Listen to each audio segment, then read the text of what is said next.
Donald Trump may bribe Putin with a concession that will weaken Ukraine, Europe, and even the United States of America.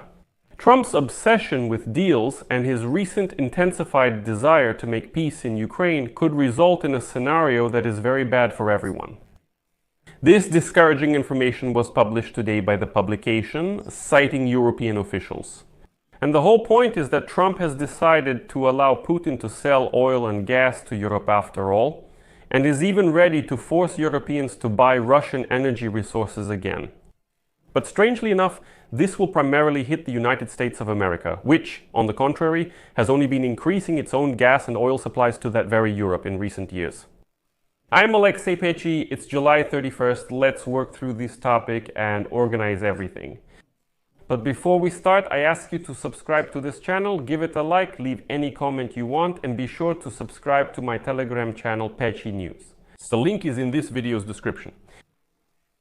So, as Politico writes today, during the latest negotiations with the European Union about a trade deal, Trump was pushing Europe to commit to buying more oil and liquefied natural gas from the United States. He said that Americans have plenty of this stuff, so Europeans should redirect their market. And Ursula von der Leyen, the president of the European Commission, even stated that the European Union will purchase energy resources from the United States worth $750 billion over the next 3 years. But on the eastern flank of the European Union, concerns are growing that Trump, despite the recent toughening of his tone towards Putin, will undermine energy trade between the United States and the European Union by offering the Russian dictator huge concessions and massive economic deals to end his war against Ukraine, while at the same time restoring the autocrat's international standing. Next, I'll quote the politician. This is a blow that could break the West's economic barrier around Russia, and along with it, American energy resources, according to former and current diplomats from this part of Europe, as well as American experts and industry representatives. The heads of oil and gas companies are already warning the White House about such a development, while at the same time making plans in case their appeals are ignored. The only thing that could undermine the impressive growth of the American liquefied natural gas industry is the resumption of liquefied natural gas supplies from Russia. Liquefied natural gas stands for liquefied natural gas. And, as the publication writes, pipelines from Russia to Europe have not yet resumed their operation. However, United States sanctions against Russia are being eased, and some Europeans are whispering about resuming imports of Russian energy resources. American investors have even discussed a partnership with Russian officials to resume gas supplies to Germany.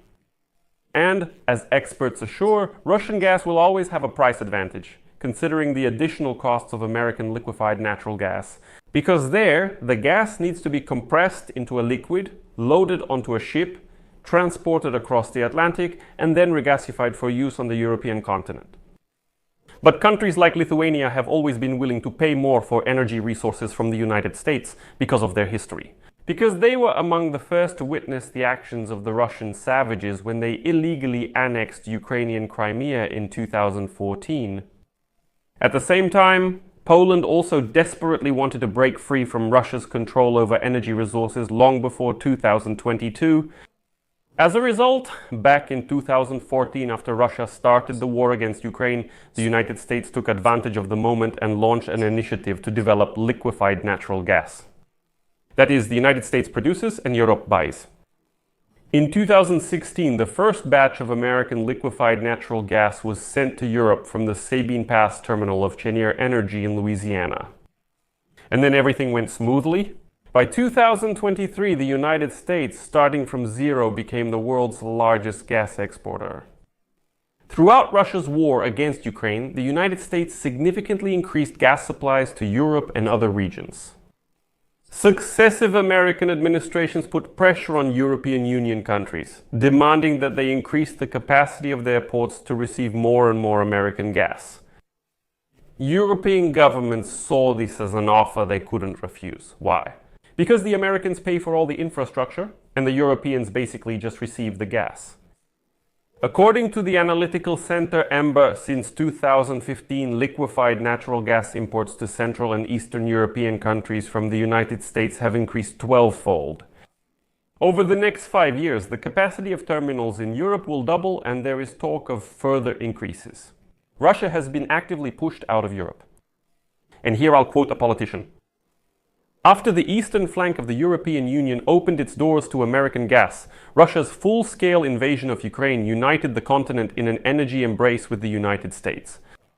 As part of its Projects of Common Interest program, the European Union invested billions in building a pipeline network connecting numerous liquefied natural gas terminals with Central and Eastern Europe.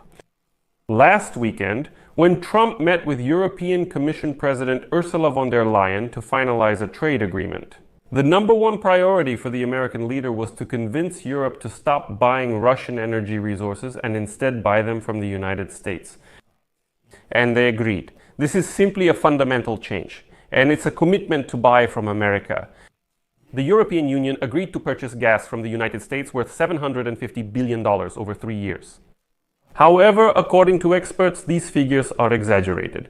To reach this figure, the United States would have to redirect all of its energy exports exclusively to the European Union. At the same time, the European Union would basically have to give up other foreign suppliers, including those offering cheaper gas, and more than triple imports from the United States, thus becoming completely dependent on the Americans. And here, according to Politico, Trump could destroy this entire scheme that he himself promoted.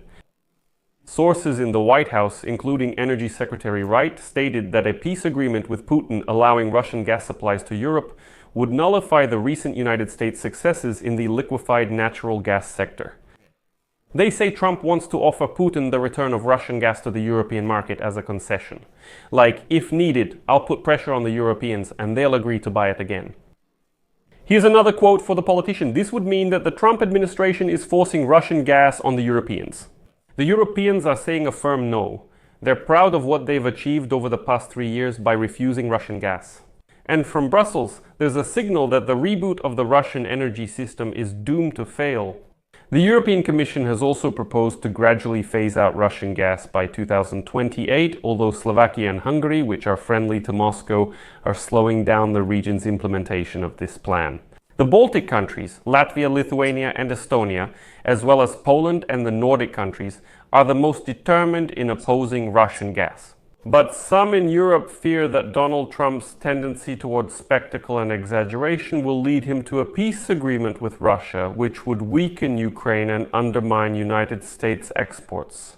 Another quote, "Representatives of the oil and gas industry have begun warning the White House that normalizing relations with Russia would contradict Donald Trump's energy and economic agenda, which is focused on increasing exports of American fossil fuels abroad. They warned that Moscow is almost certainly expecting Washington to lift sanctions against its energy sector, which would allow cheaper Russian liquefied natural gas to undermine the United States' position in Europe. Some Europeans will be tempted, and since it's a monopoly, Russia will always be able to undercut the price of energy resources from any other country." After 6 months, Donald Trump's conflicting foreign policy and energy agendas risk turning the overall picture into white noise. That's why we need to watch this very closely. What exactly will Trump offer dictator Putin as concessions? Because if such concessions are made, it undermines the positions of absolutely everyone, Ukraine, Europe, and the United States of America, and brings huge advantages to aggressive and irrational Russia. I'll leave it at that. Share your opinions and conclusions in the comments under this episode. Subscribe to the channel, hit the bell, and don't forget to like. That's all for now. Take care of yourselves. Goodbye, everyone.